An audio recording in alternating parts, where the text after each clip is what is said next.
Salut les marques, salut les smart et bienvenue dans Catch Up, le podcast qui transpire le catch. Chaque semaine, on analyse ensemble tous les shows de la WWE. Aujourd'hui, direction Monday Night Raw. Nous sommes le 10 octobre 2022. Après un week-end incroyable, Extreme Rules, c'est l'heure de voir et de vivre ensemble les répercussions de ce PLE. Et pour analyser avec moi cet épisode du show rouge, j'ai avec moi l'indispensable Giscal. Salut Giscal. Salut Irem, salut tout le monde. J'ai oublié de préciser que c'était une season premiere aussi. Et oui, c'est une saison première, c'est le début de la nouvelle saison. Voilà, donc peut-être des nouvelles rivalités, des nouveaux enjeux, des nouveaux catcheurs, des nouvelles catcheuses. Bref, beaucoup de surprises qui nous attendent. Et ce sont tout simplement les membres de l'ADX qui ont presque couvert le show. Disons qu'ils étaient backstage, évidemment, puisque Triple H est dorénavant aux commandes de l'émission. Il est donc dans la Gorilla Position. Ça se chambre pas mal. On fait des petits rappels historiques, notamment des blagues dorénavant interdites sur les pénis. On n'a pas le droit de dire le mot pénis. On n'a pas le droit de jurer. Triple H essaye un petit peu de calmer ses gars sûrs. Voilà, il y a des poulets en plastique. Bref, on fait plein de petits rappels, de petits clins d'œil à toutes les conneries que la DX nous a offert, mais on va les laisser là puisqu'on les retrouvera en main event. Ils ont carrément fait l'opener et le main event, les papis du ring. Ouais, Bon, ils se font écoute, pas chier, hein. ils sont pas chiés. C'est leurs 25 ans. C'est les 25 ans de la DX Ils qu'on ont bien mérité. retrouvera en main event. Et comme tu l'as dit, ils ont bien mérité. Et nous, on a bien mérité aussi de découvrir un nouveau commentateur. Il s'appelle Kevin Patrick. Patrick. C'est pratique de savoir Kevin. KP. Ouais. Voilà, KP. Donc, vous le connaissez, c'est cet intervieweur un petit peu qui se faisait un petit peu bully par tout le monde. Je ne sais pas comment il a fait Oui. pour trouver sa place jusqu'à la table des Je annonceurs. sais pas qui l'a recommandé, en effet, parce qu'il n'avait pas l'air d'avoir beaucoup d'amis. Ouais. Bon, tout le monde savait qu'il s'appelait Kevin. Moi, bon, personne ne savait Oui, qu'il s'appelait Patrick. La preuve, moi, je ne savais pas. Je croyais qu'il s'appelait Pratique. Mais effectivement, KP, c'est bien pratique. comme Giskel l'appelle, rejoint donc Corey Graves. Et c'est donc notre nouveau duo incroyable. On salue donc la bise à Jimmy Smith qui nous a quittés. Un petit ange parti trop tôt. C'est ça. La Bloodline, Giscal, tu as dû avoir le frisson quand le theme song de la Bloodline a retenti. Magnifique, rien de tel pour ouvrir une émission qu'est la Ouais. Bloodline. Et cette entrée, là, combien ils sont maintenant? Attends, il y a les trois, les trois, L'heure de les faire trois les comptes. cousins, Roman Reigns. Ils sont 6 là. Ouais, ça commence à devenir stylé là, hein. Ouais, c'est très stylé. Évidemment, à l'horizon, c'est la rivalité, le match contre Logan Paul. On demande à Brooklyn, parce que nous sommes à Brooklyn dans le Barclays Center, à New York, donc grosse ambiance, comme toujours. Roman demande à Brooklyn de le reconnaître, de le acknowledge. C'est la folie, tout le monde lève son doigt en l'air, pip pip, hurrah pour la tête de la table. Et puis, mais Roman, il y a un truc qu'il travaille, il repense à vendredi et quelque chose que son père lui a appris il y a longtemps, c'est que, grosso modo, celui qui parle le plus fort, c'est celui qui est le plus faible. Grosso modo, grande gueule. Si tu es une grande gueule, c'est que tu n'es pas sûr de ton coup, c'est que tu es le plus faible. Et le plus faible dans Exactement. la pièce, dans la salle, c'est quelqu'un et que si tu es le plus faible dans la pièce et que tu fais partie de la Bloodline, et ben ça fait de toi un idiot, quoi, une arnaque finalement. Et donc il s'adresse à Jey Uso et il lui demande si s'il est bidon. S'il est bidon en fait, tout simplement. Parce que on a déjà passé par là, on a déjà discuté, qu'est-ce que tu fous? Et là, Sami Zayn interrompt le chef tribal. Alors, le public est en folie, évidemment. Sami Zayn prend la parole en tant que modérateur officiel de la Bloodline. Paul Mathieu était complètement taré. Mon vieux, il va falloir arrêter de faire ça. Ouais. Roman lui dit non, mais c'est bon. Allez, là, Sami dit écoute, vendredi, c'est vrai, tu as dit que que Jay était mon problème. Jay, c'est le problème de Sami maintenant et qui doit donc, en tant que membre honoraire de House honoraire, il doit gérer la situation. Il dit bah écoute, vas-y, go ahead. Gère ton cas, gère le cas de Jay.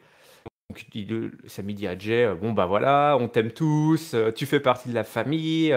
Bon, la nuit dernière, j'ai pas mal discuté avec Roman sur le futur de la Bloodline et on s'est dit que voilà, ton comportement, c'était pas très UC, quoi, c'était pas très Uso compatible. Donc bah, c'est pas bien, mais regarde Jimmy là. Tout le monde adore Jimmy. Alors Jimmy il a un grand sourire et tout le monde applaudit. C'est excellent. Je fais, ah Jimmy, regardez-moi ce beau sourire comme il est beau. Il a failli lui tordre la joue comme ça, comme une grand-mère là qui est oh, comme il est beau, comme il est beau. Et puis Et qu'il puis aime ils pas. lâchent leur check secret, là. Ça, c'est Oui, oui, exceptionnel, oui. ça. Génial, ouais, qui est plus très secret, mais ils le font très très Non, bien. il est plus très secret. Et un petit mot pour Solo Sikoa aussi, bon, lui qui est très très sérieux, mais il est quand même cool. Mais le gars qui est pas cool, bah c'est Jay quoi. Alors Jay, est-ce que tu peux essayer d'être cool? Tu peux faire ça pour nous, s'il te plaît? Bon, Jay, intérieurement, il fulmine évidemment. Et là, il y a la tension qui monte, hein, Giscal quand même. Parce que Jay, Oui, il regarde Roman droit dans les yeux, il dit, mais attends, c'est une blague ou quoi là? Enfin, vraiment, il est pas content. Euh, Sami l'interrompt encore une fois, et puis il se fait interrompre cette fois-ci par Matt Riddle. Par Matt Riddle. Par Matt Riddle, et Matt Riddle lui dit bah écoute, lui et Roman, ils ont une stipule comme quoi il peut plus le défier pour le titre. Ça, j'avais complètement oublié. Je sais pas si tu t'en souvenais, toi. ah si, toi, t'es pas attentif, toi. Putain, je Si, me si, fais c'était... engueuler. Ah non, Je suis le maillon c'est faible, c'est scandaleux, ça? c'est scandaleux. Je suis the fool. Ouais, tu es le fool, je pense, là, hein. C'est pas normal, ça. Et pourquoi pas avoir. Bon, bref, il propose une bagarre, quoi, un bon match. Et, la foule évidemment est derrière, mais on a des chants, Roman on a des Reigns chants. sonde le public. Voilà, on sonde le public. Qui va aller défier qui va représenter la Bloodline? Et tout le monde chante Sabi, Sabi, Sabi. Et Jay est bien content. Il dit bah oui, allez, vas-y, t'as qu'à y aller, toi. C'est une bonne idée, effectivement. Donc, on nous book un match Sami versus Riddle pour ce soir, mon bon Giscal. Encore un petit bijou là de la part de la Bloodline. Ouais. Exceptionnel ce segment. Je pense que je me suis pas autant marré sur un segment d'intro de Weekly depuis une éternité. C'est génial. Franchement, j'applaudis. Il y a le jeu d'acteur, évidemment, hein. Tout le monde Oh est au oui. top. Bon, Sami Zayn marche sur l'eau. Il est exceptionnel. Je pense que il est en train, je sais plus sur quel réseau, sur Reddit, sur Twitter, je sais plus, mais j'ai lu des commentaires de gens qui disaient qu'il était en train d'atteindre les niveaux d'overitude de Daniel Bryan d'il y a 4-5 ans. Je pense qu'en effet, il est sur cette trajectoire-là. C'est incroyable le travail le travail de caractère, ça c'est un anglicisme, sur son personnage qu'ils ont fait là depuis plusieurs semaines, et à quel point il incarne à la perfection ce misfit, ce mec qui n'est pas du tout à sa place et qui se croit partie d'un gang et qui essaye d'en reprendre les codes et du coup qui est super attachant et en même temps ridicule, et enfin c'est vraiment, je trouve, c'est incroyable. Et il y a un truc que je trouve exceptionnel dans les segments de la Bloodline aussi, c'est là où on voit que en fait on touche vraiment au paroxysme, je trouve, de l'écriture et du booking d'une stable, d'un gang, d'un groupe. C'est que c'est très difficile, je trouve, d'arriver à détacher vraiment et à dessiner les contours de chaque personnage, de chaque caractère de chaque personnage de la stable. Généralement, voilà, dans un groupe, il y a toujours un petit peu des maillons faibles, il y a des mecs qui sont plus en retrait, il y a des gars où on sait pas trop si tu devais dire, voilà, c'est quoi leur trait de caractère, c'est quoi leur personnage, tu sais pas toujours définir, il y a toujours un peu des laquais. Là, je trouve que la Bloodline, maintenant, ça fait plusieurs semaines qu'ils ont vraiment travaillé là-dessus. C'est chaque membre de la Bloodline a son personnage, a son intérêt dans le groupe, a sa place. Donc en fait, ça rend les segments super agréables à suivre, parce que c'est une vraie petite histoire familiale. À chaque fois, c'est des petits segments où ils te happent dans leur histoire interne, et ça fait que ça rend le groupe infiniment plus intéressant, parce que du coup il est plus seulement dans l'interaction avec l'extérieur, avec les rivalités de Roman Reigns versus machin ou des Usos versus machin. Il y a aussi la dimension interne et toutes les histoires qui se passent en interne, et c'est une vraie petite sitcom. C'est juste trop drôle à suivre. Et là, ce qui est en train de se passer, c'est ce Jey Uso qui, pendant des semaines, a été le ronchon à pas vouloir faire rentrer Sami Zayn dans la famille. Maintenant, il se retrouve quasiment ostracisé par celui qui est le moins Uso de tous, qui est en train de lui donner, qui est en train de lui faire la morale en plus avec l'aval de Roman Reigns. Donc c'est terrible, tu vois. Donc c'est ça qui est énorme. Et tu le vois, quand il dit à Roman Reigns, il le regarde dans les yeux, il fait attends, tu déconnes là, c'est une blague. Ouais. Comme si c'est on une... faisait semblant depuis le début, mais là, Oui, c'est une mise en scène, c'est une caméra cachée et tout. Enfin, ouais, bon, bref, tout sonne super juste, c'est super drôle. J'ai quand même l'impression que derrière tout ça, bon, il y a évidemment le face turn inévitable de Sami Zayn qui arrivera en bout de course. Ouais. Mais j'ai quand même l'impression qu'on est en train de préparer le terrain quand même pour Roman Reigns aussi. Je trouve qu'il y a un glissement dans il y a un glissement dans son attitude. Le fait qu'il ait pris Sami Zayn sous son aile, tu sais, genre on a l'impression que voilà, au début, il était très sérieux. Enfin, tu pouvais pas rigoler avec Roman Reigns. Et là, je sais pas, il y a l'impression que Sami Zayn l'a attendri. Et maintenant, il s'autorise, voilà, à rigoler, à être un petit peu plus en retrait, cool. Il se penche sur les cordes. C'est pendant que Sami Zayn parle, lui, il se relaxe, il se met un peu en arrière. Tu vois. Voilà, on sent que. Mais c'est ça qui est génial dans ces Il y a deux segments. directions possibles. C'est-à-dire que Ouais, exactement. soit effectivement on va vers un face turn très naturel de la part de Roman Reigns également, tu as dit, entraîné par le face turn très naturel de notre ami canadien, ou alors, comme on disait il y a quelques semaines, à la fin, le roi Oui, peut-être que le roi se coupera la tête fatigue du fou. Oui, voilà. Et il lui coupera la tête. En Ouais, effet, il y a plusieurs choses qui sont possibles, mais enfin voilà, c'est génial à suivre. Franchement, j'applaudis autant le jeu d'acteur que la ouais. qualité et le soin d'écriture de ces segments où il se passe plein de choses et ça rend en fait la stable indispensable à l'émission. C'est parce Indispensable. qu'il se passe tellement de choses autour d'eux. Alors voilà, après, c'est aussi, ça a les inconvénients de ses avantages, c'est que C'est-à-dire que quand ils sont pas là, il n'y a plus ils rien deviennent aussi. tellement indispensables que chaque show où ils sont pas là, bah, il y a un gros trou, quoi. Et Ouais. voilà, on l'a vu à Extreme Rules et on l'a vu aussi par le passé, quand il y a des Raw, des SmackDown où ils sont pas là, c'est compliqué. Mais quand ils sont là, pouah, c'est caviar, quoi. C'est caviar. Moi, ce que j'apprécie aussi beaucoup, et on le verra d'ailleurs dans ce qui va se passer autour de ce fameux match entre Riddle et Sami Zayn, c'est un peu ce changement presque chaque semaine de rapport de force, si tu veux, hein, vraiment de positionnement. Là, clairement, Jay, il a trouvé, il était en train de se faire soumettre, tout comme il Ah était ouais. soumis lors de leur précédente intervention avec Roman Reigns, qui lui avait, enfin, c'était animal, hein, la façon dont il soumettait Jay dans Ouais. la semaine dernière, c'était assez Mais là, dingue. il est humilié, là. Là, oui, il est C'est terrible. humilié. Et comment il arrive à se rattraper sur. Ah, mais oui, évidemment, Samy, vas-y, Tita. Genre, qui va aller Ouais, prendre son match, tu veux gérer le truc.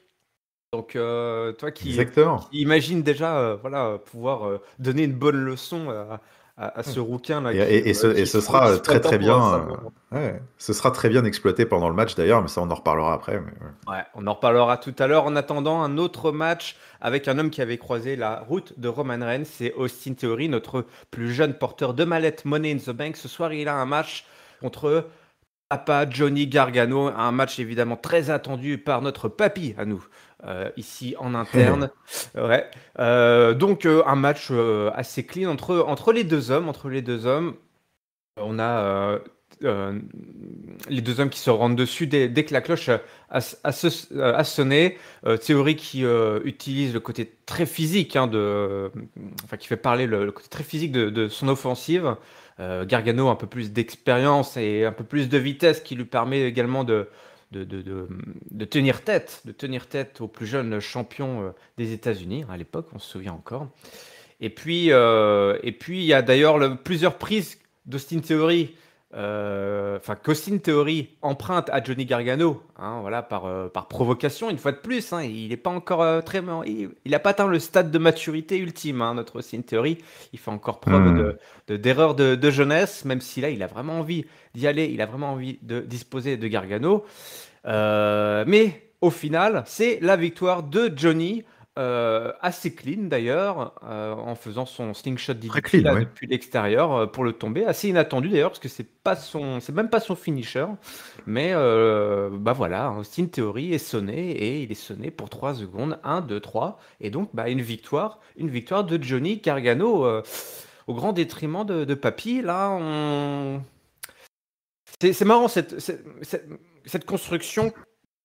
Finalement, enfin, ce match perdu pour Austin Theory est plutôt positif pour lui. J'imagine que dans le sens où on Mhm. l'imagine vouloir laver cet affront, ou c'est plutôt mauvais Ouais. signe. Bah, Ouais, j'avais un peu les dents qui grinçaient quand même sur ce segment, hein. J'étais pas très fan parce que positif pour Austin Theory, justement, je sais pas trop là comment. Je sais pas ce qu'ils ont trop en tête avec Austin Theory. Il y a deux dimensions un peu à ça qui m'embêtent. C'est la dimension un peu du personnage d'Austin Theory, c'est-à-dire que j'ai quand même le sentiment depuis plusieurs semaines qu'il est un peu sous l'été noir, le garçon, c'est-à-dire que il était chaud comme la braise il y a quelques mois, avant le Money in the Bank. Après le Money in the Bank, évidemment aussi. J'aimais bien cette spirale négative il tourne autour de la ceinture, mais il échoue à chaque fois qu'il arrive. Il est globalement à chaque fois mis en échec aussi, un petit peu dans des interactions autour d'autres rivalités. Ça a été le cas avec la Alpha Academy et d'autres sujets avec AJ Styles, avec Dolph Ziggler et tout. Enfin, Ouais. je trouvais que c'était pas inintéressant de se dire, ok, le mec, ça faisait un peu partie de son développement de personnage, je trouve. Il se voit beaucoup trop beau, c'est un gamin ultra arrogant, et en même temps, il a gagné la mallette, donc voilà. Mais ça, je trouvais que la spirale négative pouvait avoir un petit intérêt si justement on se rendait compte que peut-être il se mettait tout seul en danger et que sa mallette allait peut-être aussi devenir un fardeau pour lui. Sauf que là, en fait, il est dans une spirale négative quasiment systématique, générale, même dans son catch. C'est-à-dire que je suis pas forcément fan, par contre, de le voir perdre des 1v1 clean comme ça. C'est Ouais. quelque chose de perdre des 3 contre 3, des trucs autour du ring, de rater ses cachines. De perdre des 1v1 clean, c'est un petit peu emmerdant, je trouve. Et je trouve que ça casse un peu. Enfin, là, je trouve qu'on a vraiment un peu cassé son momentum, même au niveau de sa hit. Je trouve qu'il fait un petit peu moins réagir, ce qui est relativement normal, hein, parce que de moins en moins, c'est une menace, en fait. Donc c'est un peu dur. Et puis après, il y a même au sein de la rivalité avec Johnny Gargano, je comprends pas non plus trop l'écriture, parce que t'as dit, est-ce que c'est positif parce qu'il va vouloir laver l'affront? Le problème, c'est que c'est un heel, donc un heel, laver l'affront, on s'en fout un peu. Là, pour l'instant, tout ce qu'on fait depuis plusieurs semaines, c'est plutôt de valider le discours de Johnny Gargano. Et donc, en fait, au final, quel intérêt aurait cette histoire, puisque Johnny Gargano semble avoir raison depuis le début. Et en plus, maintenant, il le bat. Et il le bat sans coup férir. C'était 8 minutes. Non pas que ça a été un squash, mais au final, voilà, il n'a pas non plus transpiré des masses, hein. Donc je comprends pas trop la direction. C'est-à-dire que là, voilà, Gargano, il est arrivé en disant que il allait se refaire la place dans le roster et en quelque sorte donner un petit peu la leçon à son jeune padawan qui l'a ramené un peu trop. Bah voilà, il C'est l'a fait. fait. Donc, c'est fait. Donc où va la rivalité derrière? Hormis en effet que le heel finalement revienne dans la partie, mais c'est plutôt une dynamique quand même assez face, hein, de démarrer d'en bas et d'essayer de réaffirmer finalement sa suprématie, quoi. Donc je suis pas vraiment pas fan de ce segment, même si ça nous a donné un match cool. Mais même le match, enfin franchement, Johnny Gargano, Austin Theory, clean, sans intervention, premier match entre les deux, comme ça, au milieu d'un début de Raw. Ouais, c'est bizarre ça. Pareil, je suis pas très fan non plus, quoi. Ouais, non, je suis d'accord. Bah écoute, c'est vrai que on peut être dubitatif là après cette séquence qui, qui est peut-être un premier gros caillou très visible sur ce chemin-là de croix qui semble attendre un petit peu Austin Theory, qui effectivement avait tendance à briller quand il s'est retrouvé face à Kevin Owens et Roman Reigns, hein, Oui, des c'est vrai, notamment rivalités Kevin Owens. au micro qu'il avait vraiment et qui surtout faisait évoluer le personnage et qui rendait le personnage, enrichissait le personnage. Là, c'est vrai que ce match-là, c'est comme finalement toutes ces choses-là n'avaient jamais eu lieu. Ouais, On a le Austin exactement, c'est un peu Theory ça. il y a 6 mois, quoi. J'ai l'impression qu'on déconstruit un petit peu le travail, quoi. Alors après, voilà, il y a pas de dramatisme, enfin c'est pas dramatique non plus, Mm. mais en effet, c'est un peu ça l'idée, quoi. Ouais, peut-être on a peut-être juste mis ce match-là pour comment dire, sous prétexte du season premiere, toi, parce que c'était une des rivalités Ouais, c'est un du beau match, hein. show. C'est vrai que finalement, on voit pas trop là où ils veulent en venir. Écoute, on leur posera la question la semaine prochaine, Bah hein. oui, hein, de toute façon, le courrier, moi j'envoie des lettres toutes les semaines, hein, pour avoir des réponses comme ça, donc bon, j'ai pas de réponse, hein, mais ouais. Allez, un autre match, on est suivi. Tu parlais de l'Alpha Academy qui sont pas venus en aide à Austin Theory. Là, peut-être la raison, c'est que Chad Gable affrontait Rey Mysterio ce soir. On a vu d'ailleurs l'acteur qui interprète Young Rock dans la série du même nom. Ouais. Voilà, et oui, qui est plutôt legit, plutôt plausible dans son rôle. Donc, jeter un petit coup Ok, d'œil ok. à cette T'as série. été séduit. Bon, écoute, Ouais, ouais. pourquoi pas. Ouais, il fait pas aussi bien le lever de sourcil arqué que le The OG Rock, mais bon, écoute, c'est un acteur, donc il travaille. Bon, un match, écoute, qui, pareil, hein, n'aura pas duré trop longtemps. Globalement, tous les matchs ont duré moins longtemps que d'habitude, au bonheur de ceux qui trouvaient que les matchs duraient beaucoup trop longtemps. Donc le match a été assez court, et là, c'est un petit peu pareil, peut-être que dans le match qu'on a vu juste avant, où finalement, on a offert à Rey Mysterio une victoire sans trop de difficultés face à Chad Gable. On a une belle séquence de rapidité technique entre les deux gabarits, là, les deux, entre le vétéran bon, il est plus tout jeune, Chad Gable, mais voilà, et puis le petit jeune qui en veut. Euh, on est comme une petite distraction hein, de Dominique qui replay pendant le match. Et puis avait aussi Otis, hein, évidemment, qui était là. Mais malgré tout ça, Mysterio a remporté donc ce match sans trop de grandes difficultés finalement. Et à ce moment-là, son fils s'approche, hein, Dominique, et il essaye de lancer la bagarre, quoi. Il essaye de le démarrer. Hein. Sauf que Mhm. ça veut pas démarrer, il veut pas, hein, Rey Mysterio veut toujours pas. Alors, il lui met une grosse claque dans la tronche à son paternel, il lui gueule dessus, vraiment il y a toute la rage. Euh, Platipa que Finn Balor et Damien débarquent, donc voilà, il s'en débarrasse jusqu'à ce que Dominique revienne lui mettre une grosse lariat là pour encore le coucher. Et puis Rey Mysterio, on se dit à ce moment-là, mais il va craquer. Et il a les yeux mais plein de larmes, c'est un mélange. C'était l'Axtor Studio là, moi Rey Mysterio, il m'a touché en plein cœur là. Je trouvais que c'était la première fois qu'il m'a fait ressentir quelque chose, Rey Mysterio, dans cette rivalité où il avait pas l'air d'être Ouais. un gros bêta. Il avait l'air triste et en colère à son fils là dans ce face à face.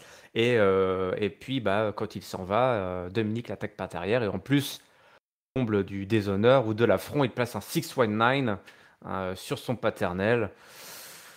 Écoute, Rey Mysterio, je sais pas ce qui lui est arrivé, mais là, je me demande s'il s'est pas demandé si son fils pensait vraiment ce qu'il disait en fait. Il a dû se rendre compte qu'en fait, c'est pour de vrai, il me déteste vraiment. Je sais pas, mais c'est vrai que tu as raison de souligner le travail, enfin l'acting, l'incarnation de Rey Mysterio c'est vrai que moi personnellement ça m'a touché aussi beaucoup. Ouais. Et puis en plus après coup ils nous ont montré des images en mode rediff un peu post-match où on le voit, mais là pour le coup vraiment en larmes assis au bord du ring avant de partir. Et c'est vrai que c'est assez dingue d'arriver à canaliser des émotions pareilles comme ça et d'arriver à alterner, enfin, à mêler la rage, la stupéfaction et la tristesse comme ça à ce point-là. Donc c'était très touchant. Après, concrètement, voilà, je pense que pour beaucoup de gens, c'est un petit peu, c'est un peu du tout ou rien ce type de segment. Hein. Je pense qu'il y en a certains, ils sont pas là pour ça et ça va leur en faire bouger une sans toucher l'autre et ils s'en foutent un peu et ils voudraient que ça se castagne. Moi, j'avoue que je suis assez sensible aussi à ce côté très soap opéra, telenovela un peu là. C'est très sentimental, c'est très surjoué, mais je trouve que c'est bien fait, que c'est fait avec les bonnes personnes et cette histoire père-fils. Bah ouais, moi elle m'accroche bien et je trouve que Rey Mysterio, voilà, vraiment ça me fend mon cœur de petit luchador de le voir comme ça là, Ouais. c'est terrible. Et ouais, et c'est bien fait. Je trouve il y a une belle gradation depuis plusieurs semaines. Là maintenant, voilà, Dominique a vraiment franchi un cap depuis Extreme Rules. On l'avait dit, hein, il y avait une tension qui se construisait. C'était depuis la trahison, il n'y avait pas eu vraiment d'altercation physique. Maintenant, Dominique Mysterio à Extreme Rules avait lui était rentré dedans. Là, il a fait plus que lui rentrer dedans. Là, c'était 3, 4, 5 fois. Donc là, ça y est, la ligne rouge est complètement franchie. Les vannes sont ouvertes. Et maintenant, on va attendre en effet de voir qu'est-ce qui va faire craquer le père, quoi. Qu'est-ce qui va faire que il va tout mettre à la poubelle pour donner une bonne leçon à son fils. La seule limitation que je donnerais à ça, c'est je pense par contre qu'il faut pas que ça dure trop longtemps. parce que voilà, ça reste un show de catch, ça reste un show de castagne, de gros mecs qui se foutent sur la tronche. Voir Rey Mysterio pleurer toutes les semaines et se faire victimiser, c'est-à-dire que voilà, je pense que là c'était un segment qui était vraiment bien pour véhiculer toute la tristesse et le désespoir et le désarroi de Rey Mysterio. Et maintenant, il va falloir sans doute changer de braquet pour la suite et nous amener vers la confrontation, sans peut-être, je pense, trop répéter ce type de segment qui, en tout cas, voilà, moi, cette semaine m'a beaucoup plu et j'ai trouvé très bien fait une nouvelle fois, comme à Extreme Rules avec toute la dramaturgie de Oh la oui. Quick Match. Là, encore une fois, il y avait beaucoup d'ingrédients qui faisaient mouche, j'ai trouvé, donc ouais, c'était vraiment bien. Les ingrédients, d'ailleurs, Giscal, vu que tu les aimes, ils sont restés sur le ring, Judgment Day. Et oui, Après ouais, la ouais, pub, ouais, après leur méfait, ils sont restés. Alors, on a Rhea Ripley qui avait un beau petit brassard euh, à la mémoire de Beth Phoenix. bah oui, oui. Le petit brassard noir, là, en l'honneur de Beth Phoenix. Enfin, il était blanc, mais vous avez compris l'idée. Voilà, on lui souhaite prompt rétablissement à Beth, évidemment. Nos cœurs sont avec elle. Et puis, bah, voilà, ça se gargarise d'avoir réussi à se défaire de Edge, à l'avoir fait abandonner hein, ce week-end à Extreme Rules. Ouais, Voilà. grosse hit, hein. Ah ouais, grosse hit. Ça, ils savent y faire le Judgment Day. Ils sont dans leur élément, ils sont là, tu sais, à la cool, à se taper, comme ça, ils sont contents. Voilà. Ah, tu les as bien nus, là, tu les as bien mouchés avec ta petite réplique, avec ta petite promo. Ça se Ouais, c'est passe ça, le ils micro. s'auto-congratulent tout le Ouais, temps, là. ouais, ouais, les mecs, ils se touchent, ils se congratulent, ils prennent des Ouais, photos. génial cette vanne, va bien joué, mec, et tout. C'est vraiment, ils sont vraiment. Là, enfin, ils ont Non, mais trouvé ils ont trouvé qui leur était, ouais. truc. Ouais, Ouais. ouais, ouais, ouais, exactement.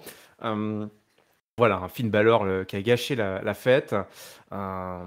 Et puis, donc voilà, après avoir après s'être bien carriérisé, c'est au tour de Rhea dire que elle a, voilà, elle est bien contente d'avoir envoyé Beth à la morgue, parce que elle n'est que l'ombre de ce qu'elle était. Enfin, non, elle a juste montré un aperçu, on a eu un aperçu de ce à quoi Rhea était capable. On parle beaucoup hein, sur le Discord de ce dont Rhea est capable et on la voit beaucoup peut-être comme étant celle qui va faire tomber peut-être notre amie Bianca Belair. Mais on en parlera plus tard, on a le temps parce que c'est pas encore le sujet. Là, Dominique qui prend le micro. Du coup, bah, la reine Brooklyn explose sous les huées. C'est un tonnerre de merde qui s'abat sur Dominique Mysterio et il kiffe bien.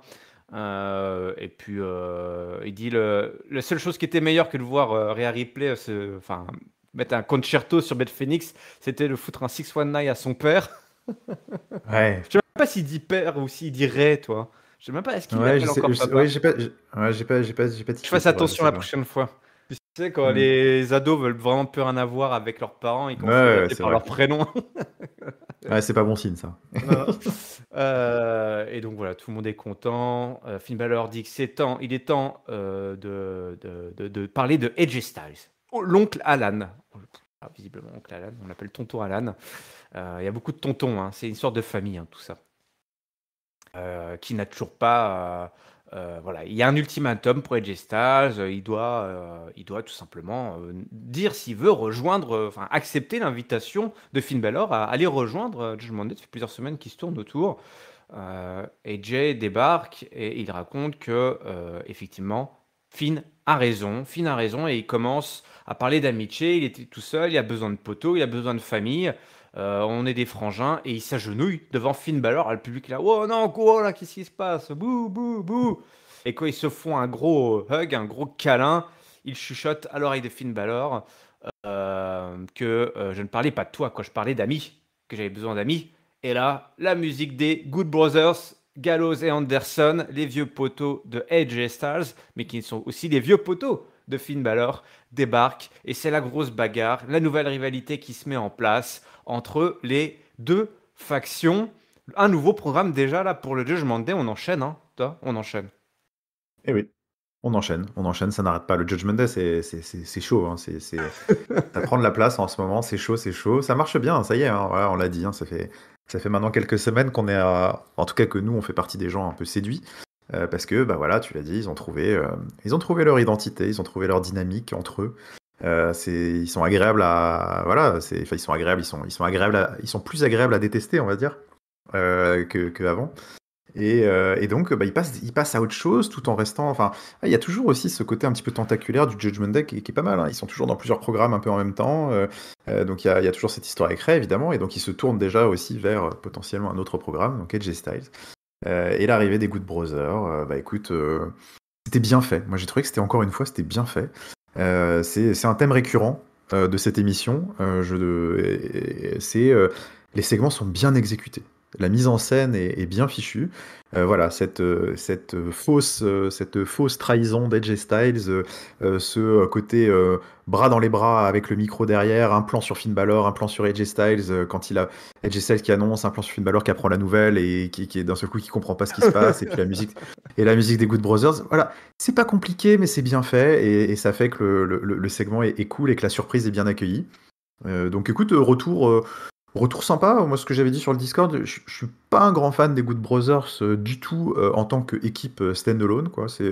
C'est des mecs qui, en tag team, m'ont jamais fait vibrer. Je trouve qu'il leur manque un truc, je sais pas, je saurais pas comment dire. Mais par contre, en trio avec AJ Styles, je suis très content de les revoir. Je trouve que c'est un trio qui marche bien. Et donc, écoute, why not? On est parti pour une petite rivalité de groupe là aussi. Donc très bien, très bien. Ça va occuper tout ça et ça va continuer à sans doute nous proposer des segments micro qui vont être divertissants aussi. Donc let's go. Ouais, je te rejoins, effectivement. Bah voilà, The aussi, voilà, comme c'était le nom de cette faction. Les Good Brothers, je me dis, ils reviennent. Je fais, ouais, d'accord, ok, bon, pas besoin d'eux. Mais effectivement, dans le giron, DJ Styles pour venir l'épauler. Et puis, bah voilà, c'est comme ça, c'est l'ère des factions. Bon, jusqu'à la Triple H. Bah, d'ailleurs, on va célébrer une faction ce soir. Triple H, il a fait quasiment bonne partie de sa carrière en étant dans des grosses factions devenues légendaires. Il aime les factions et bah voilà, une qui se recrée lors de ce season premier et qui va offrir un programme plutôt sympa là en 3v3 avec The Judgment Day. J'espère que Rhea Ripley va pas trop disparaître dans l'équation. Parce que voilà. Oui, en effet, ouais. Voilà, là, elle a pas. Pendant la brawl, elle a rien fait. J'aurais aimé qu'elle donne un coup de chaise ou j'en sais rien, enfin, qu'elle fasse quelque chose. Tu vois. Elle était plutôt en mode autour du ring là. Je sais pas, plus trop Ouais, savoir c'est quoi vrai faire. que faut voir si elle a les mêmes niveaux d'interaction physique qu'avec. Parce que, apparemment, pour cogner sur Rey Mysterio ou sur Edge, et là, il n'y a pas de problème. Mais là, je sais pas, là, elle voulait pas. Ouais. Donc, Elle peut s'en prendre au grand gallows là. Ça pourrait être sympa, un petit face à ça peut être face rigolo. Ouais. entre les deux là. Bon, écoute, on est backstage avec Byron Saxton hein, qui a été rétrogradé. Hein. Byron Saxton Voilà, retrouve c'est ça, son exactement. boulot d'intervieweur. Il interview Bailey de Match Control. Voilà, c'était une soirée noire hein, samedi pour l'affection de Bailey et pour Bailey en particulier. Ouais, c'était mon flop du pay-per-view. Bon, les filles disent ouais, c'est bon, ça va aller, on va s'en sortir. Et puis de toute façon, ce soir, il y a un match. Voilà, garde leurs yeux quand même garde leurs yeux sur Bianca Belair. Hein. Le nom de Bianca est balancé pendant l'interview. Et puis voilà, c'est la faction. Bailey est toujours là pour ses filles et ses filles sont toujours là pour Bailey. Et on a un match ce soir justement pour se refaire la nouille entre Bailey et Candice LeRae. Est-ce que Candice LeRae va faire comme son mari? Ils avaient perdu ensemble la semaine dernière, je crois. Vont-ils gagner ensemble cette semaine? Ben peut-être, peut-être pas. On a donc Bailey qui utilise sa puissance et sa taille hein, pour malmener la petite, la fée bleue, la Candice LeRae ou la fée violette, je ne sais pas, pour dominer une bonne partie du début du match. Et puis ça s'échange. Et puis ensuite c'est Candice LeRae qui se fait attaquer plusieurs fois au niveau du genou. Donc Bailey qui cible le genou de Candice. Candice LeRae qui essaye de choper la victoire, un petit cradle là. Et puis Dakota Kai, Io Sky qui l'attaque et qui se barre. Donc provoquant la victoire via disqualification de Candice LeRae. Résultat officiel. Donc Candice LeRae qui gagne comme son mari. Pas forcément de la même façon. Et puis on a Bianca Belair qui arrive pour essayer de sauver la pauvre Candice qui se fait un petit peu passer à tabac, mais elle se fait un petit peu éjecter également à son tour. Et puis je crois que ça se termine un petit peu comme ça, au niveau de Ouais. cette rivalité, de cette interaction dans la division féminine. Ah oui, je crois, si, il y a Bailey qui place quand même une descente du coude, je crois, sur Belair. Alors qu'elle avait Ouais, le exactement. titre Hmm. qui portait. Non, attends, oui, c'est ça. Elle passe une descente du cours sur Bianca Belair, qui avait sa ceinture à ce moment-là, je crois, pour marquer qu'elle en a toujours après Bianca Belair. Cette histoire, mon beau Jessica, elle n'est pas terminée, tout simplement. Ouais. Ouais. Par contre, je sais pas dans quelle mesure on est censé en avoir quelque chose à faire. C'est vrai que c'est un peu. C'était un peu le trou d'air là, de l'émission, moi, de mon côté. Compliqué ce qu'elles ont pris dans la tronche Damage Control à Extreme Rules. Elles se sont heurtées au mur, Bianca Belair, toutes les trois, et ont été complètement défaites. Derrière ce petit segment de loser backstage, pas du tout heal, hein, en plus, hein, ouais, on est des copines, tu nous as tiré de la merde, on est là pour toi, et puis t'as Bailey qui, elle parle même pas tellement elle a la tête Ouais, dans le c'est seau. bizarre. Truc de loser, juste derrière, elles perdent contre Candice LeRae, qui est un petit peu, encore une fois, hein, je continue, c'est une nobody complète, hein, pour le grand public, hein, Ah faut pas, ouais. même si elle avait été présentée en grande trombe encore par les commentateurs il y a 2 semaines ou 3 semaines, c'est une défaite, enfin c'est un upset quoi, hein, c'est une défaite un peu terrible quand même pour Bailey encore, complètement clean. Et derrière la frustration là, des trois qui arrivent et Bianca qui revient encore. Enfin, ouais. Je sais pas, on est un peu dans une boucle là. Je vois pas trop. J'ai pas vu l'intérêt du segment en tout cas. Après, bon, écoute, c'est bien. Candice LeRae qui gagne un match, écoute, c'est bien. Il faut construire aussi un petit peu. Enfin, faut donner des victoires un peu à d'autres personnes pour justement peut-être potentiellement sortir des boucles un peu convenues et avoir d'autres femmes sur qui s'appuyer dans la mid-card féminine. Ouais. Donc, écoute, pourquoi pas. Mais bon, voilà, écoute, un peu fadoche. Je sais pas trop comment ils veulent rebondir sur tout ça, parce que manifestement, ils veulent encore envoyer Bailey sur Bianca Belair. Dans quelle mesure est-ce que nous, spectateurs, on est censé croire que cette fois elle aurait une chance après la déconvenue, la déroute totale. Il va y avoir un peu de boulot, quoi. Ouais, je comprends pas. Effectivement, en plus, tu as fait bien fait de me corriger. J'ai menti en disant qu'elle avait gagné via une disqualification. Mais non, tu as raison, elle avait fait un petit paquet, là, je sais pas quoi. Elle avait Ouais, gagné tout à fait clean. C'est seulement après qu'il y a eu le passage à tabac.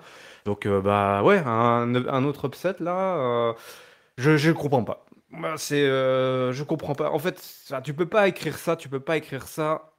pas pour des heals, quoi, en fait. Enfin, Ouais, puis après ce qui s'est passé samedi, quoi. Déjà, d'une. ouais, c'est terrible.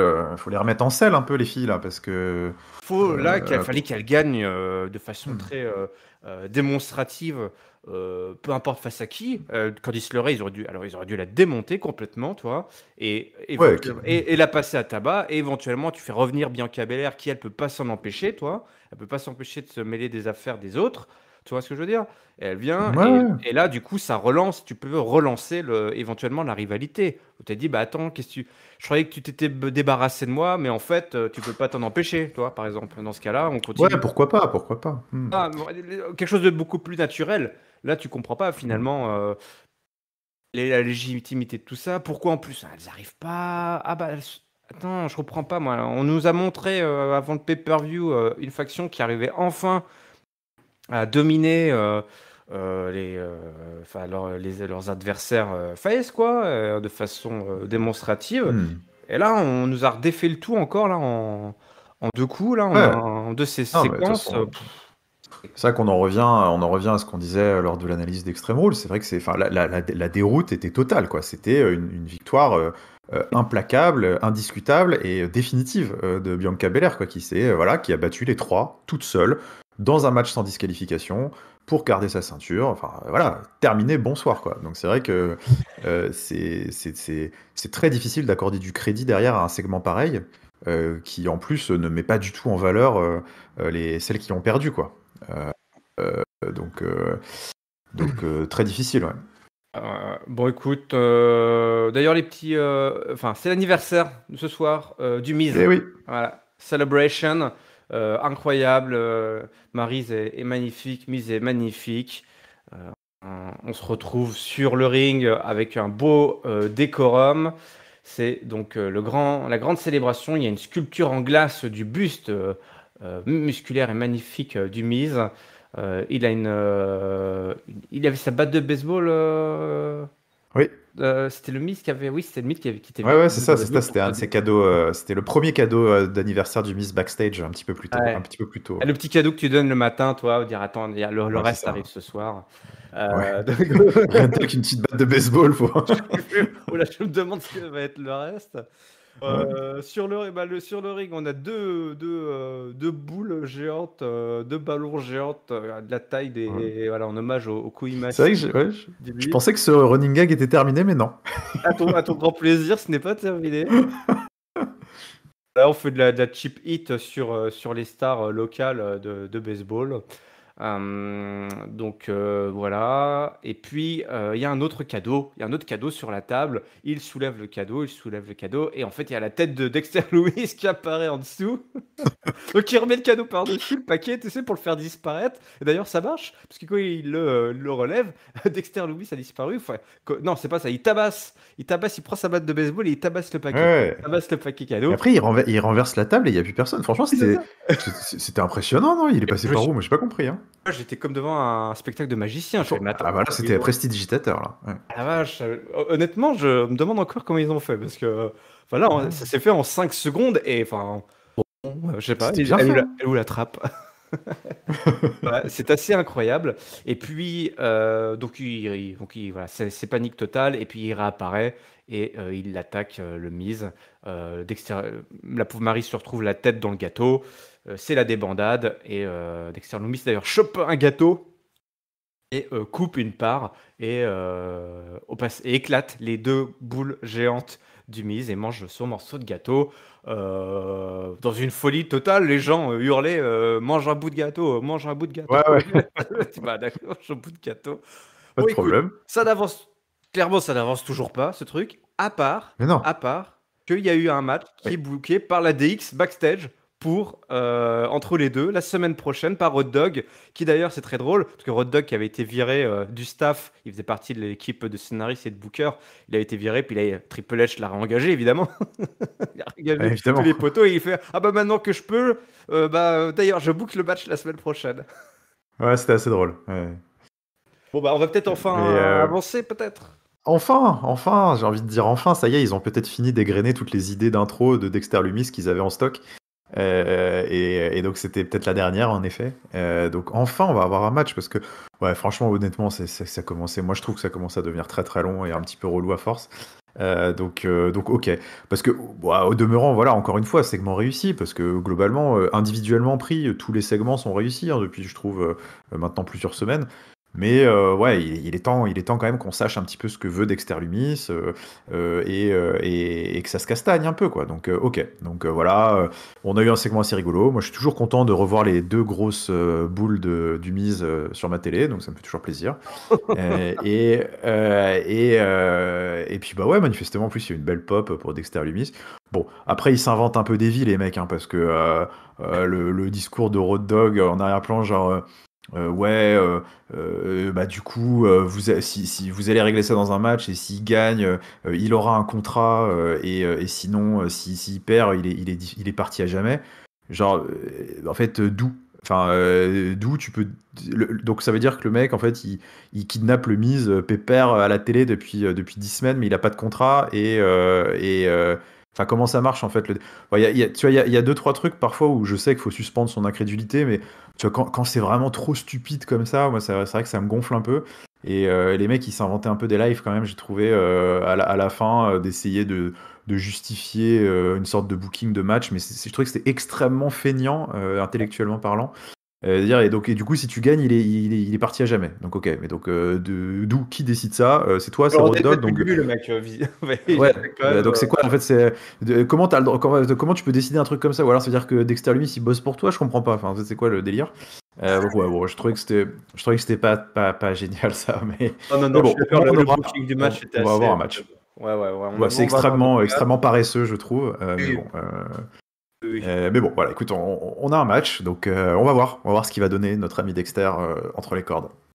J'ai juste l'impression qu'on a un petit peu sauté les étapes, quoi. Ça fait 2 mois Ouais. qu'on était sur les mêmes scénettes de Miss qui se fait kidnapper, puis tout d'un coup, on est dans le match, quoi. On nous boucle le match. Ouais. On nous On nous parle de contrat, le contrat, enfin, qui a le truc qui a jamais pourquoi, été. On n'a jamais parlé de ouais, ça, pourquoi vous quoi. faites chier avec ça? Enfin oui, c'est comme si ça faisait des semaines que le mec en fait réclamait un contrat. Tu vois. Enfin, non, personne n'en a jamais parlé de ça. Donc, Non, par contre, ce qu'on donc ne sait bon, pas, c'est ses motivations, ces choses-là. oui, Voilà, c'est ça. peut-être que c'est Oui, ça c'est qui est ça. motivé, c'était d'avoir un contrat et ils ont juste fait une grosse Peut-être, oui, il a rien trouvé mission. d'autre que de kidnapper un mec toutes les semaines pour avoir un contrat. Ça marche, et ça marche. Donc vous savez, si vous voulez Oui, postuler à voilà, un vous savez job, quoi faire. Ouais, exactement. Ouais, c'est la morale de l'histoire, c'est que ça ouais, fonctionne.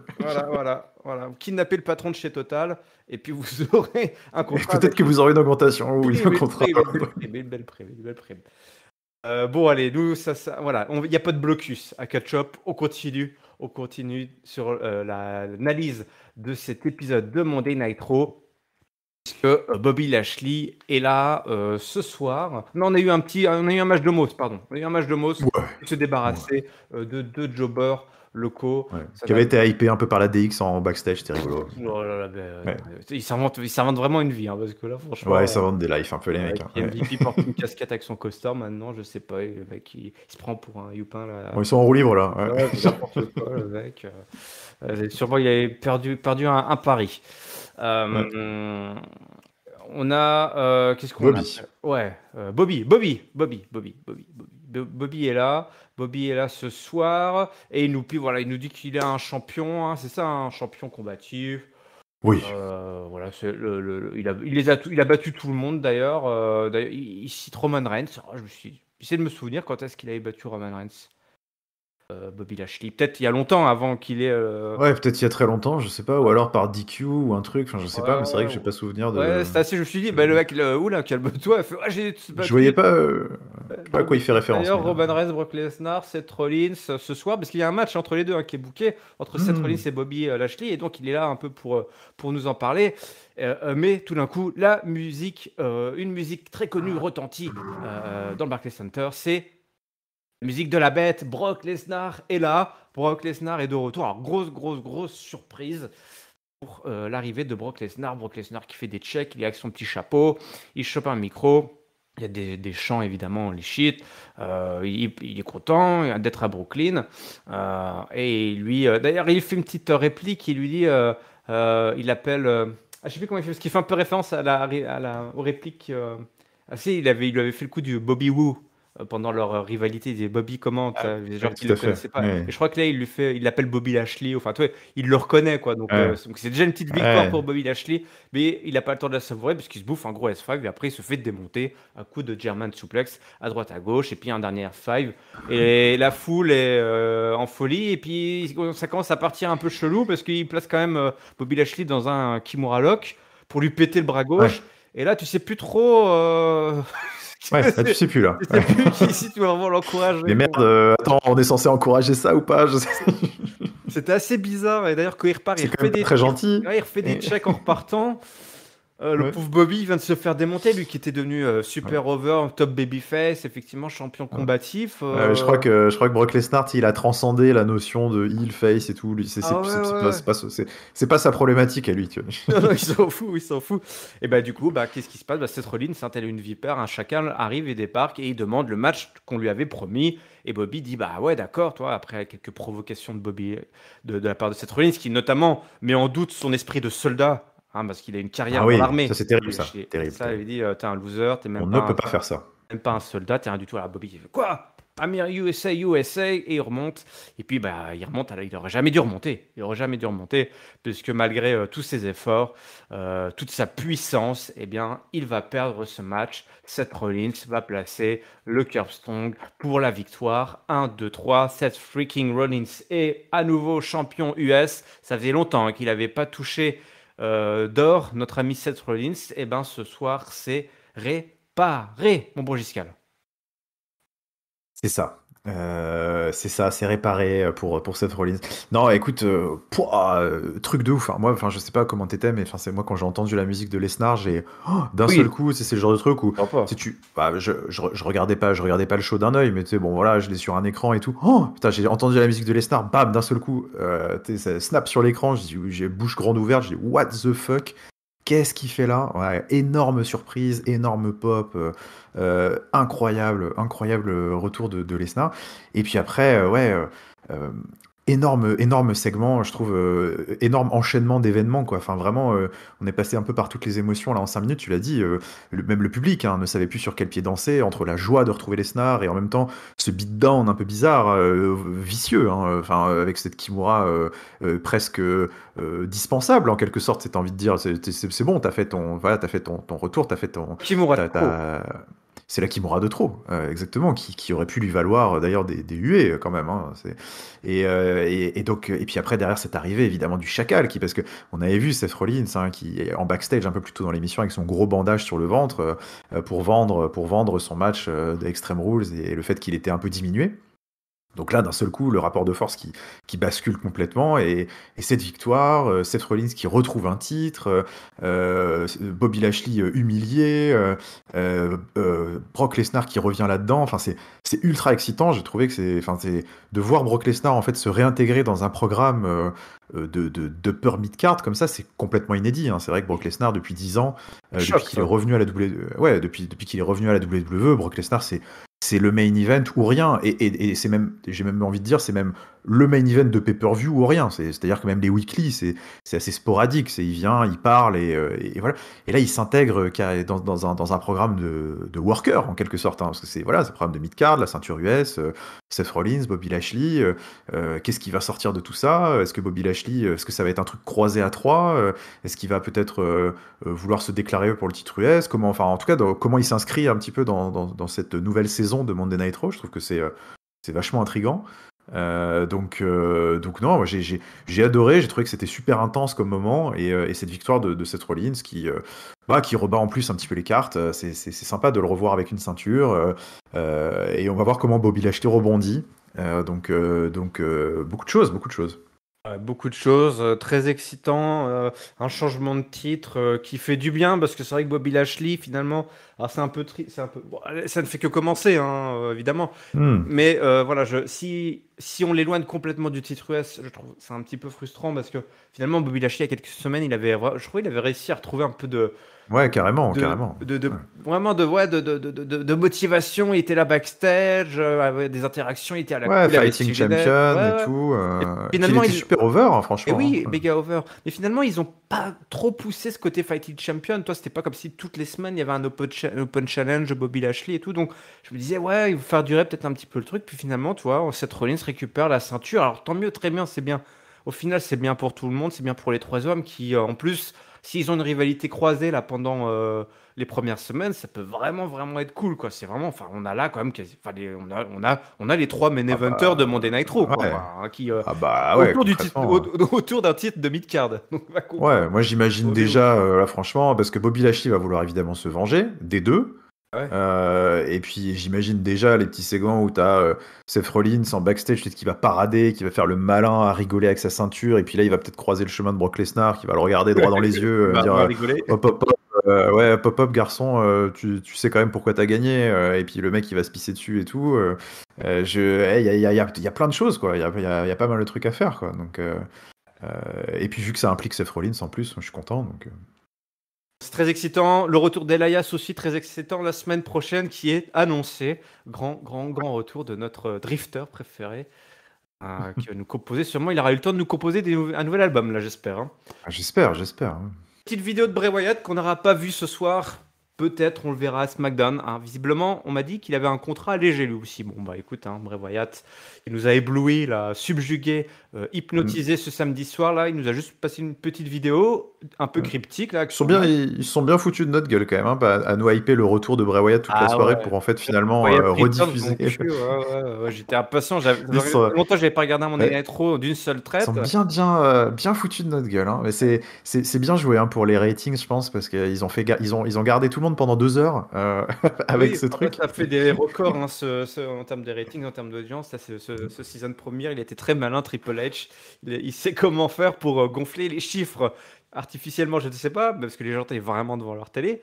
Mais c'est vrai que pour ceux qui espéraient revoir physiquement en chair en os Bray Wyatt, ils ont été un petit peu déçus. On a quand même eu droit à une vidéo avec de Bray Wyatt qui a dû être tournée en même temps que l'une des vidéos de samedi soir, puisqu'il a toujours son masque là, euh, son nouveau masque qu'il porte. Et il nous dit il pensait être libre dans sa prison qu'il s'était créée lui-même, hein, sa prison mentale. Alors, on peut penser évidemment à la Firefly Funhouse notamment, mais voilà, c'était une erreur. Et il nous dit de reveal in what you are, donc c'est genre assume, enfin, soit qui tu es vraiment, quoi. Soit ouais, viens, viens comme tu es, comme on dit pour une célèbre Ouais, c'est ça, comme de à fast McDo. food. Comment le mec, rendez-vous au McDo. C'est peut-être un nouvel indice sur là où il apparaîtra la prochaine fois. Je ne sais pas, il y a tellement d'indices maintenant. Donc rendez-vous au McDonald's des Champs-Élysées ce soir à 23h30 pour retrouver Bray Wyatt. Bon voilà, cryptique. On s'est bien foutu de notre gueule quand même, ça c'est sûr. Oui, exactement. Le match de Sami Mais bon, Zayn, écoute. ça t'a plu? Tu veux Ah, regarder quand même? Non, c'est bon. de quoi? Bray Wyatt, ça t'intrigue toujours quand même. Ah ouais, non, oui, oui, évidemment, évidemment. Bah, du coup, j'étais frustré. Mais bon, bah, écoute, voilà, On sera devant on notre verra télé, ça, moi, on verra ça. Voilà, ils vont nous garder comme ça, ces enfoirés. Ouais. Sami Zayn qui débarque avec les Usos, puisque Roman Reigns, pendant qu'il faisait visiter la ville à Silo Sikoa, il a demandé à Jay de garder un œil sur Sami Zayn. D'ailleurs, j'étais même étonné que Jimmy soit là, mais on verra plus tard que ça avait son importance, puisque après 10 minutes de gros match entre Riddle et Sami Zayn, Jay essaye de venir l'aider en fait, parce que Roman Reigns a dit attention, hein, Jay, il faut que Zayn y gagne, hein, Sami doit gagner ce soir. Que Jay, il essaie d'intervenir pendant le match, mais Sami Zayn l'en empêche. Il dit non, je m'en occupais tout seul. Malheureusement, c'est un petit peu compliqué, notamment sur cette fin de match, mon bon Giscal, quand Riddle, j'allais t'appeler Riscal, mon bon Riscal, Bon, alors. commence à prendre le dessus et que Jimmy va intervenir, mais Jake fait ah non, il a dit qu'il voulait gérer tout ça tout seul. Il gère tout Ouais. seul. Putain, vicieux, mais bien content, toi, il lui donner une petite leçon. Eh ben, il en faut pas plus. 1, 2, 3, après un gros RKO pour la victoire de Matt Riddle et donc la défaite de Sami Zayn. Alors, certes, Jay, il est content de son coup parce voilà, il s'est un peu vengé de Sami en faisant ce que lui a demandé, mais j'en connais un qui va se faire peut-être un petit peu tirer les oreilles très bientôt là. Eh oui, eh oui, eh oui. Non, écoute, voilà, en effet, comment je trouve très bien booké un match entre deux mecs de haut profil qui ne doivent pas perdre en quelque sorte, mais tout en racontant des choses et en ne pénalisant personne, et au contraire. Donc j'ai trouvé que c'était très bien.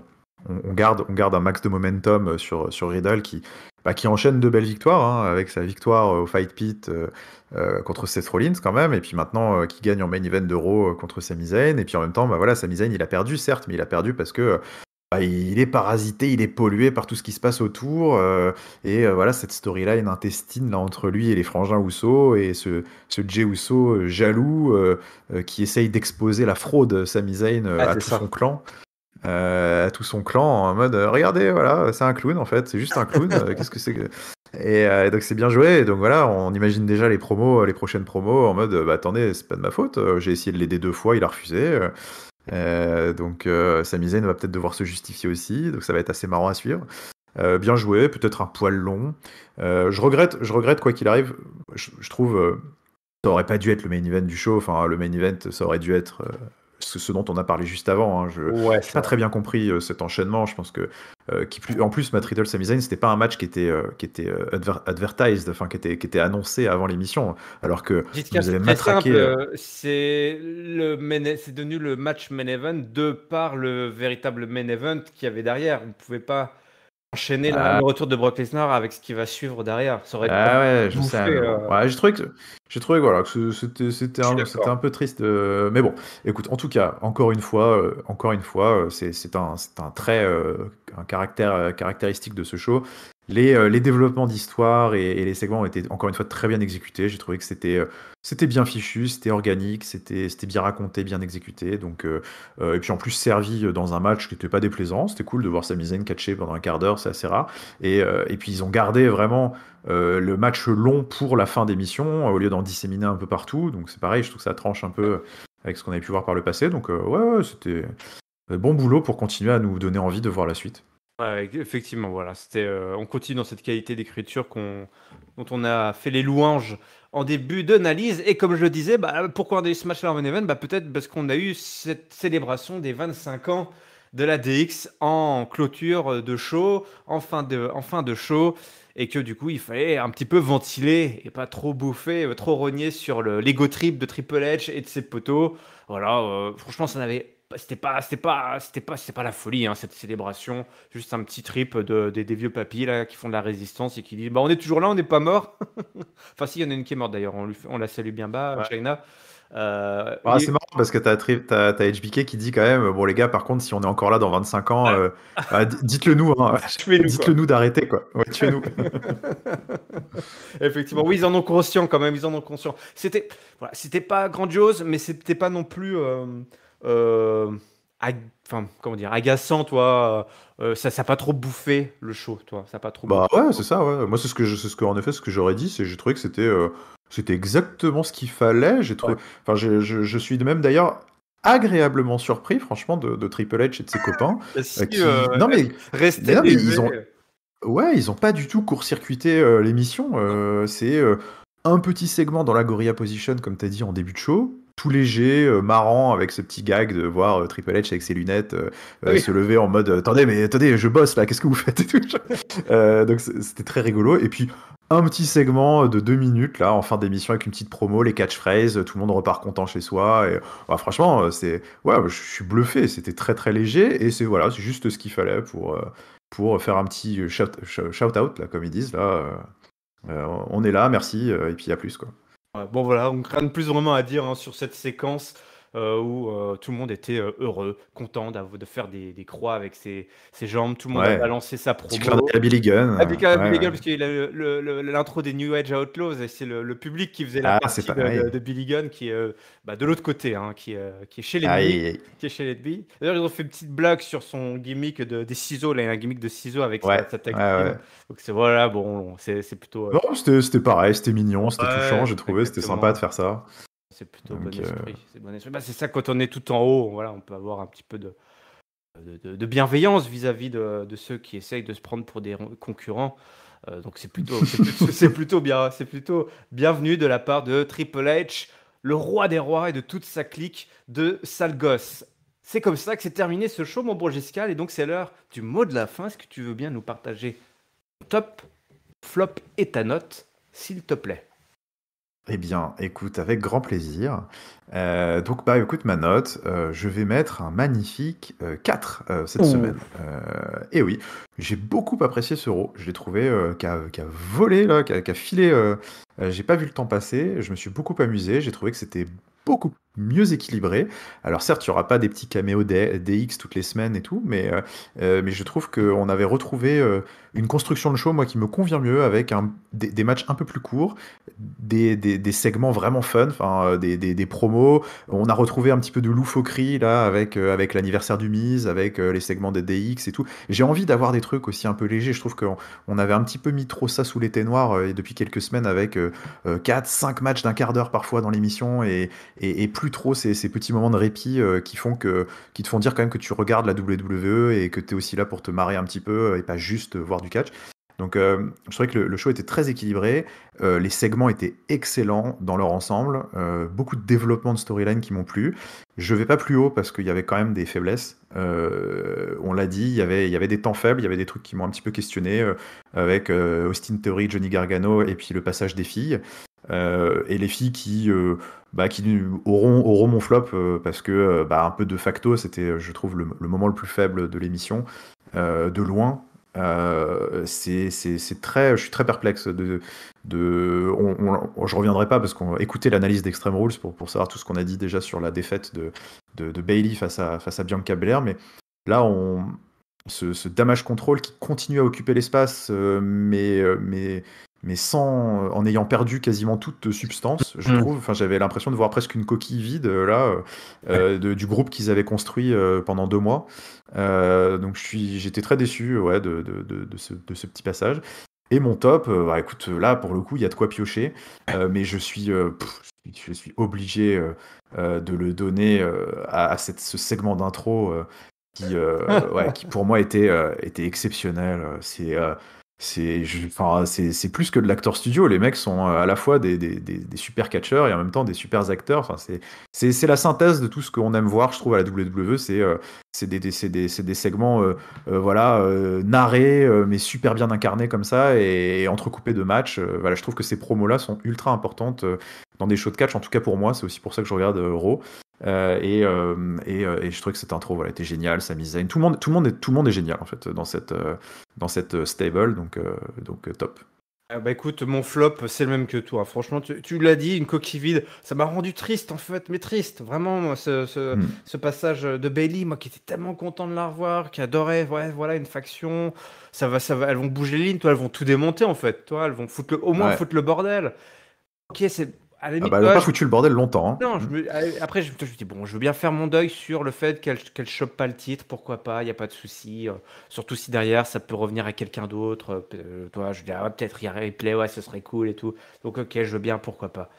Mais là, ce qu'on a vu, là, c'est quoi? C'est de la tristesse, quoi. C'est la fête est finie, toi. Et l'absence de raison, vraiment, de les remettre dans la course, toi. Pourquoi? Je sais pas, il y a vraiment là un défaut d'écriture, là c'est un abandon, on en a abandonné. Ouais, il manque un truc. On peut pas abandonner. Mon top, c'est un petit peu le même que toi. C'est vrai que c'est assez formidable tout ce qu'il y a autour de la Bloodline. Donc, écoute, je vais quand même le donner à Rey Mysterio. À Rey Mysterio, parce que ça m'a beaucoup tué cet acting. Il mérite. Il mérite. Il mérite. Parce que je suis pas sûr. Je sais pas si il va réussir à retrouver tout cet acting. Ce sera son chef-d'œuvre. Hein, ce sera son chef-d'œuvre d'acting à Rey Mysterio dans cette rivalité incestueuse avec son fils. Je sais pas si c'est le terme. Parce que je pense à Rhea Ripley en même temps et tout, c'est assez bizarre. Je l'ai appelé papa et tout. Enfin, il y a des trucs, il y a des trucs chelous, on sait pas trop ce qui se passe quand même. Ouais, c'est très étrange, on sait pas ce qui se passe. Mais cela ne nous regarde pas. Par contre, ce qui vous regarde, c'est ma note. Et ma note, je suis à 3,75. Il est pas loin, Je suis pas loin. On a quand même un petit creux là au début, et puis des drôles de trucs avec les Gargano. Là, ils commencent à m'agacer ces deux-là. Gargano et le a gagné alors qu'ils devraient pas gagner. Faut pas faire ça. C'est pas bien. Mais c'était quand même un excellent season première, une nouvelle saison qui commence pour Mogiscal, pour nous. C'est reparti pour un tour. C'est reparti. Et on est très impatient de voir la suite. Catch Up, c'est votre podcast qui analyse tous les shows de la WWE chaque semaine. Vous le retrouvez sur toutes les plateformes de podcast habituelles. N'hésitez pas à nous rejoindre, c'est gratuit. En plus, tous les liens sont dans la description, notamment les réseaux sociaux, c'est Catch Up CDC pour Twitter, Facebook, Instagram. Le lien vers notre Discord est dans la description. N'oubliez pas également de participer à nos pronostics. Le prochain pay-per-view, c'est celui en Arabie Saoudite, j'imagine.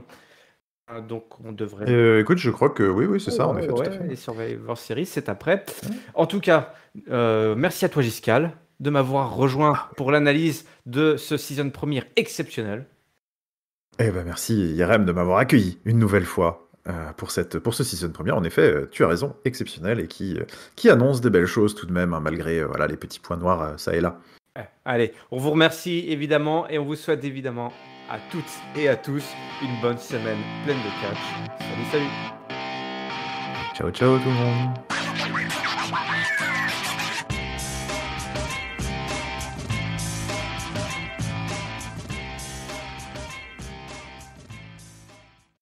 Falloir dépoter, c'est ça?